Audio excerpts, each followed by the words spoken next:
Hello and welcome বন্ধুরা। আজ প্রথমে খাদানকে নিয়ে কিছু কথা বলবো। খাদানের টিজার মুক্তি পেয়েছে, আপনারা জানেন খাদানের টিজার কিন্তু খুব ভালো রেসপন্স পেয়েছে। খাদানের প্রডিউসার হচ্ছে সুরিন্দর ফিল্মস এবং দেব নিজে।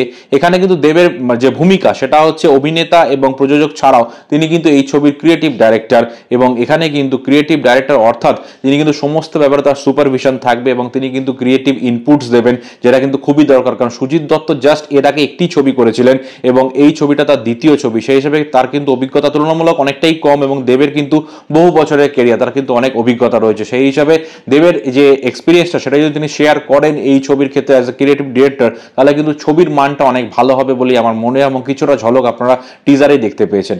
পরের আপডেটে চলে আসবো সিকান্দার ছবিকে নিয়ে। সালমান খানের সিকান্দার যে ছবি, যার প্রডিউসার সাজিদ নাডিয়াডওয়ালা, সেখানে কিন্তু শুট করতে গিয়ে সালমান খান চোট পেয়েছেন, পাঁজরে চোট পেয়েছেন, কিন্তু তারপরেও কিন্তু শুটিং থেমে থাকেনি, তিনি কিন্তু আবার শুটিং শুরু করেছেন এবং এটাই একজন প্রফেশনাল অভিনেতার লক্ষণ। তিনি কিন্তু চোট পেয়েও শুটিং বন্ধ রাখেননি, শুটিং আবার শুরু করে দিয়েছেন এবং এখন কিন্তু মুম্বাই বিভিন্ন জায়গায় শুট হচ্ছে। ধারাবীর যে বস্তির আদলের সেট তৈরি করা হয়েছে এবং এই সিনেমার নেক্সট শিডিউল হবে কিন্তু হায়দ্রাবাদে।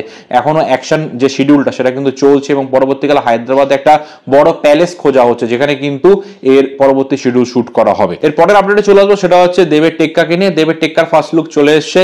দেবের হাতে বন্দুক, কোলে একটি বাচ্চা মেয়ে এবং রুক্মিণী মৈত্রর ফার্স্ট লুক চলে এসেছে। চোখে চশমা, ছোট বয়কাট চুল, জ্যাকেট, হাতে বন্দুক, এবং দুজনের ক্যারেক্টার কি একে অপরের প্রতিদ্বন্দ্বী সেটা কিন্তু দেখা যাবে সিনেমাতেই। আশা করা যাচ্ছে রুক্মিণী মৈত্র ইজ চেজিং দেব। এই ছবিটায় কিন্তু আপনারা এখনো পর্যন্ত কোনো গ্লিমস দেখেননি, এর কিন্তু টিজার যেটা শোনা যাচ্ছে, আশা করা যাচ্ছে কিছুদিনের মধ্যেই আসবে এবং সেপ্টেম্বরে আসবে, কারণ তারপরে তার প্রমোশনাল ব্যাপার স্যাপারগুলো রয়েছে এবং মুক্তি তো সম্ভবত 8th of October, ডেটটা অক্টোবরে পুজোর সময়। এবং এর যে টিজার আসার কথা সেটা ডেট যেটা জানা গেছে অ্যাপ্রক্সিমেটলি এটা কিন্তু 16 বা 17 সেপ্টেম্বর কিন্তু এর ফার্স্ট লুক টিজার বা ফার্স্ট লুকের কিছু একটা আসতে চলেছে বলেই ইন্ডাস্ট্রি ইনসাইডার খবর থেকে জানা যাচ্ছে। দেখা যাক আসে কিনা, তবে আমি আশা করব যে ওই ডেটেই হয়তো এটা আসবে।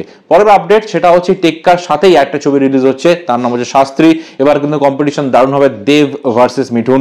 দেব এবং মিঠুন নয়, কারণ এবছরে অভিজিৎ সেনের ছবিটা আসছে না, তাই দেব এবং মিঠুন আর হচ্ছে না। এবার কিন্তু দেব ভার্সেস মিঠুন, এছাড়া বহুরূপী তো আছেই, সেটা একটা বড় কম্পিটিশন। তবে আজকে এই ছবিটাকে নিয়ে কথা বলবো, যার নাম হচ্ছে শাস্ত্রী। প্রতীক্ষিত বসুর ছবি শাস্ত্রী এবং এখানে প্রডিউসার কিন্তু সোহম। আর মিঠুন চক্রবর্তীর যে ক্যারেক্টারটা সেটা খুব ইন্টারেস্টিং ক্যারেক্টার। সে কিন্তু একটা কারখানায় কাজ করতো, নাম ছিল পরিমল সান্যাল।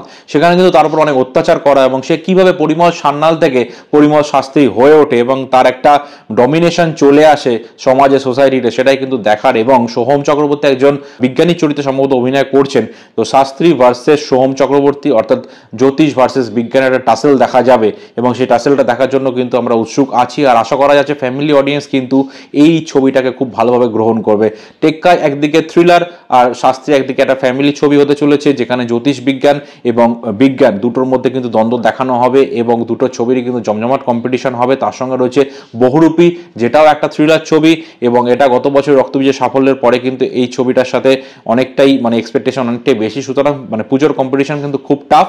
তবে আমি মনে করছি যে প্রত্যেকটা ছবিরই কন্টেন্ট খুব ভালো এবং টেক্কার এখনো পর্যন্ত কিছু আমরা দেখতে পাইনি, সেটা আসার পর বোঝা যাবে যে টেক্কা কতটা স্ট্রং এবং কতটা ডমিনেট করতে পারে বাকি সিনেমাগুলোর উপরে। সো বন্ধুরা, আপনাদের আপডেটসগুলো কেমন লাগলো অবশ্যই জানাবেন। ভিডিওটি ভালো লাগলে চ্যানেলটি সাবস্ক্রাইব করে অবশ্যই পাশে থাকবেন। দেখা হবে নেক্সট ভিডিওতে, বাই।